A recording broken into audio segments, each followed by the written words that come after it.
So when did you actually start playing golf? I started when I was about 12 years old.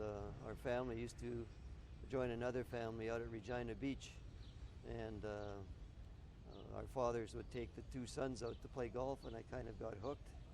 And then we lived only 5 blocks away from a golf course at that time was called the Gyro Golf Course, which was on the corner of College Avenue and Elphinstone Street. It was a sand greens course, 18 holes, and Bob Hitchens was the pro, and so I grew up learning on sand greens along with Joanne Goulet, who's had a pretty good career in her own right. So there's nothing wrong. So allows a diver to. Did you ever imagine yourself being a part of the legacy and history of the SGA the way you are now as a champion? Not really. I don't think when you're playing competitively, you don't really think ahead as to the history, or you don't really even think back. Although I was lucky enough to have played with some people like Doug McAlpine and Dr. Ben Reed, who unfortunately never did win the amateur, but certainly was a student of the history. And he once told me he'd forgotten more than I would ever know as far as being able to hit the golf ball around the golf course. And I think he was probably right. Yeah, I mean, Ed played, I think, every year as hard as he could every game. He was an astounding That's individual. Right. Yeah. There's no doubt about that. Just loved the game and loved the rules, and was a real student of all aspects of the game. So what does it take to win an amateur? What does it take to be a champion? Well, at least back in the days when I played, I think it took a lot of practice. People like Ed Ross and Jim Sissons, who unfortunately is not here, and I think had one thing in common, and that's we all practiced a lot, and probably practiced even more than we would play. And then I think we were also very competitive, maybe not to the point of Tiger Woods or Jack Nicklaus, but certainly we had a competitive desire that we wanted to win, wanted to do our best. Yeah, yeah. So you only won it twice. Did you? Were you runner-up? Did you finish the Wellington Cup team with lots of? Well, I was runner-up in the amateur 5 times, or I lost in the semifinals 5 times. I never lost in the final. And I was lucky enough to play on 9 Wellington Cup teams, and that was quite a thrill as well. You know. And I won 9 City of Regina championships as well. They sort of everything came in 9s. How has the amateur changed from the time you were playing it till now? Was it always medal play? When I played, it was all match play, so it was a head-to-head competition every time you went out. Now it's stroke play, and I have mixed reservations as to which is better. You know, the stroke play, I think, probably does give you the best player over 4 days. But match play, certainly, there's an attribute to that that's very different. And you're playing not only the individual, but the course under different conditions each and every time you go out. Was it always 3-day? Even then? Was it always 3-day? No, it was the low 64 went into match play, and so it took probably 4 days at least, because the final was 36 holes. And the Wellington at that time was totally separate. So for those of us who wanted to play in both, it usually took 2 weeks off work. That was kind of tough. So you guys are the real true champions. We're the ones that really worked hard at it. What does the game give back to you? Well, I've had a lot of opportunities. I felt that because the game was so good to me, it certainly opens doors. People recognize you. They want to maybe have you play in tournaments, or they invite you to play at their club and so on. And I felt an obligation. I wanted to get back into golf. So I started to represent Wascana Country Club on the SGA back in 1962, and then became president of the SGA in 72, 73, I think it was.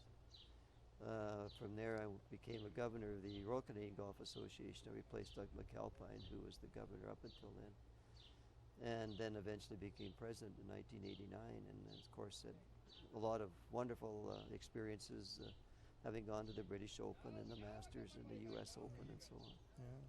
Who was your toughest competitor? Oh, I think it had to be Jim Sissons. Although in the number of times I lost, each one was to a different person. But Jim was always tough. He was a great competitor. and you never could count him out, even if he was down 1 or 2 with, say, 2 holes to go. He always found a way to, because I remember, and yet, ironically, with all the golf we played, we only played twice head-to-head, and once I beat him, it was in '59 in Moose Jaw when I won the amateur, and the second time was in the semifinals at my club, Wascana, and he beat me in the, he chipped in on the, to tie me on the 18th hole, and then he birdied the 19th hole to win. So he never gave up. Always a competitor. Yeah. Yes. If you were to give advice to young amateurs coming up that maybe want to compete in the amateur, what would you give them? Well, I think they have to be realistic about the game. They have to learn how to play all the shots. I don't think you can get away anymore with just hitting it left to right or right to left. I don't see the young people of today practicing as much as we used to, and maybe they don't have the time, and especially the short game. I think Jim Sissons in particular had a wonderful short game, and he could get it up and down from almost anywhere. And so that would be the advice that I would give them, to really work on the short game. As a past president of the RCGA, are you happy with the direction the game is going? I think so. You know, the RCGA now are embarking on a new direction. It hasn't been announced to the public as yet, but there certainly are going to be a number of changes, and they're going to be focusing more and more on developing the young people, trying to focus as much on the elite player now as to try to create some more Mike Weirs and Stephen Ameses and so on. And hopefully that'll pay off. And certainly they are focusing not only on the physical aspect of the game, but also on the mental aspect, because I think, as everybody recognizes, one of the major reasons Tiger Woods is so good is because his mental toughness. He's just so much tougher than the rest of the people out on that tour. And it's tough. It really is tough. I've been to many Canadian Opens, and I mean, they go out there and they hit balls in the morning, and then they play, and then they practice at night, and then they're sitting in a hotel room, and it's not the glamorous life that people think it is. Yeah. Fitness important? Oh, absolutely. You know, back in the old days, fitness wasn't nearly as important. I'll never forget my first Canadian Open was at Windsor in '76, and I had the opportunity of walking around with Arnold Palmer that round, and afterwards, back in those days, they let us into the locker rooms, and he invited me over to have a couple of beer with him, you know, which was a wonderful experience. But they didn't go out to the range after the round. They went into the clubhouse and had to enjoy themselves. Yeah, I don't think Mo Norman ever went to the gym or on the treadmill. No, Mo Norman never went to the gym. He certainly didn't, no. But he was a great striker of the golf ball, and beautiful. I was lucky enough to play with him a few times, and he hit it so pure all the time. And back in his day through here, they used to do the Peter Jackson Open. Yes. Or it was a Canadian tour. It was Right, called the Peter Jackson. Him and Stan Leonard and a whole bunch of those Canadian players. Oh, yeah. Well, I played 1 year with Mo. I'd won I guess it must have been '63 or something, because I won the Saskatchewan Amateur, I guess, the year before. And I was also the tournament chairman, because it was at the Wascana. And so Mo and Len Harvey, who was the club pro then, and I played together. And Mo got rattled a couple of times because there was some people were bothering him, and then we had a bit of a storm, but Len calmed him down, and I think he, after 3 or 4 bogeys to start with, he still ended up shooting 68. And just hit some wonderful golf shots. And the one story I could tell you about Stan Leonard, they had a centennial. There was a tournament in Prince Albert, I think 1955, and it was a Saskatchewan Open up there, and Stan came in to play it. And it was a really hot day, and I was just a young kid up there in my first or second tournament, and he got talked to me, and I asked him if he'd like a lemonade, and he said, yeah, so I went and got him a lemonade. Well, a few years later, I made my first Wellington team and went out to Marine Drive in Vancouver, where he was the pro, and I was hitting balls out there, and he came up and he said, hey, Keith, how are you doing? And I just about fell over, like, how could Stan Leonard remember my name? It's just an incredible experience. He didn't bring you a lemonade, did he? No, he didn't. No. He should have there's some given me wonderful something to moments. calm my nerves, I think. Proudest moment on the golf course, other than winning all these tournaments and playing in the Wellington Cups? Probably perhaps winning my first Saskatchewan amateur back in Moose Jaw and having defeated Jim Sissons. And it was really a hard-fought match over 36 holes. And the one thing I remember, because at that time there really wasn't any televised golf, there were 300 or 400 people out there watching us, and probably 100 people or more came from the Wascana just to watch the final. And it was really thrilling to have that support and being able to win, just for those people. So it was. So what does it mean being honored here tonight as a past champion? Well, I think it's wonderful what the Royal Regina is doing. I think when he had called me a few weeks ago and asked if I would attend a dinner, I was really thrilled. Last year, when the Canadian Amateur was up in Saskatoon at Riverside, they honored the '64 Wellington Cup team, which won the championship at Riverside. And so Jim and I and Ed Ross and Ernie Greenlee were recognized at that dinner. But I think to recognize as many past champions as they can, I think is just wonderful. I think the Royal Regina deserves a lot of credit, and it's a great idea. You still stay in touch with a lot of the guys? I mean, no, unfortunately not. When you see them, of course, it's great to you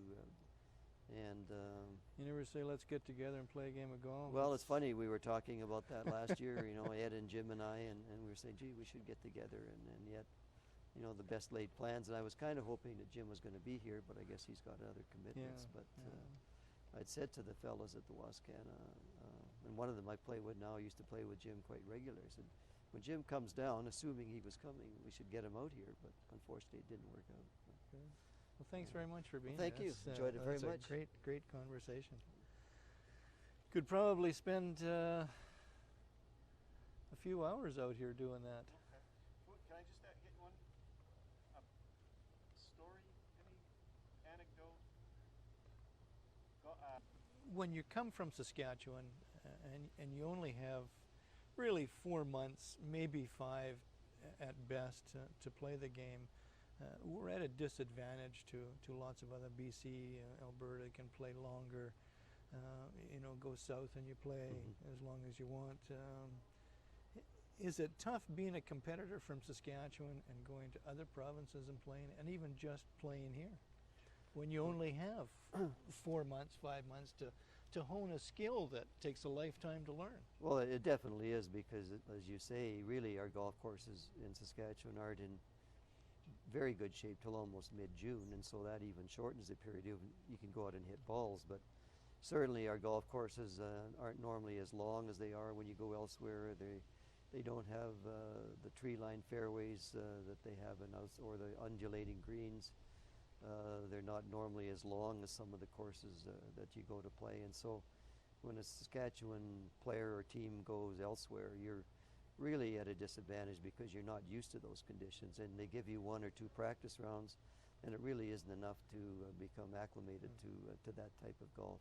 It's really in some ways a different game, because here with the wind and so on, you try to hit the ball a little bit lower, keep it down out of the wind, whereas say in BC and Ontario, you try to get it high to get as much carry as possible and land it softly on the greens. So even more of a prouder moment when your foursome won in '64? Oh, it was an incredibly proud moment. Of course, back then, those 2 rounds, the wind did blow. I think it was like 40 to 45 miles an hour, not kilometers an hour. And the one thing that sticks in my mind after the first round, Nick Westlock, who's won 3 or 4 Canadian amateur championships, is a great player out of Ontario, came up to me and he said, well, what did you shoot, Keith? And I said, 68. And he looked at me and he was cursed and swearing. I said, well, Nick, what did you have? And he said, 69. Great rounds, great life. It's a great life. It's been very enjoyable, and hopefully I get a number of more years to go. Still playing, still active? Still just playing. Not quite as competitive?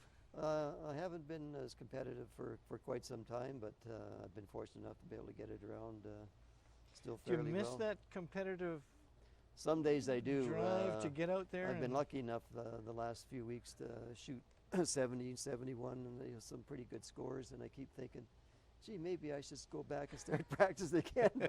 But the guys always say, well, you don't have time because you get here 1 minute before tea time. I remember I always wanted to play baseball. Give one more story. I used to work with SaskPower, and one of the fellows that I worked with was Don McDonald, who's well known in Saskatoon with the Hilltops and so on. But anyway, he had a grandson who was a very good player, played with the University of Victoria golf team, and he was looking for a golf scholarship through the RCJ. So Don called me a couple of years ago, and this young fellow came in to visit, so we came down. We arranged the game at the Wascana, and he showed up, and really a lovely young man, about 6'4", beautiful fluid golf swing.